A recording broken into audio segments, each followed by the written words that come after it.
దీంట్లో మన Vizag crime previous ఇయర్తో compare చేస్తే 11.7% తగ్గడం జరిగింది.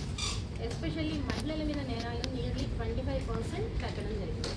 దానికి ఒక కారణం ఏంటంటే, సహజంగా మీరు చూస్తూ ఉంటారు, కేసు రిజిస్టర్ చేసిన తర్వాత దాన్ని ఎవరు పట్టించుకోకపోవడం, కొన్ని సంవత్సరాలు పడుతుంది ఛార్జ్ షీట్ వేయడానికి, తర్వాత అది హీరింగ్కి రావడానికి కొన్ని సంవత్సరాలు పడుతుంది, ఫైనల్గా శిక్ష పడడానికి 10-15 ఏళ్ళు పడుతూ ఉంటుంది.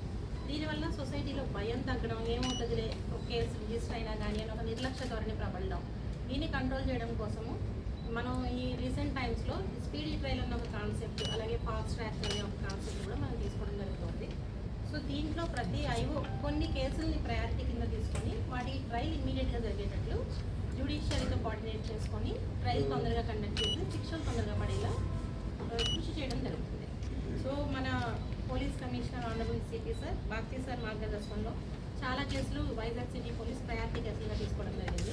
మనం మీరు చూసినట్లయితే ఇక్కడ మనకి కోర్ట్ మానిటరింగ్ కూడా ఒక ఇన్స్పెక్టర్ ఉంటారు.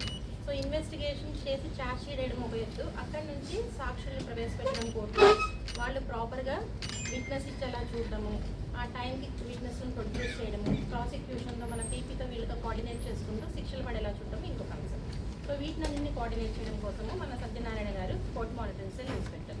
సో ఇలా చూస్తే మనకి గత 12/6/24 నుంచి ఇప్పటి వరకు 69 కేసుల్లో నిందితులకు శిక్షలు పడడం జరిగింది. దీంట్లో ఒక కేసులో మరణ శిక్ష కూడా ఉంది. ఒక మరణ శిక్ష, ఒక 2 మరణించే వరకు జీవిత ఖైదు అంటే లైఫ్ ఇంప్రిజన్మెంట్ టిల్ డెత్.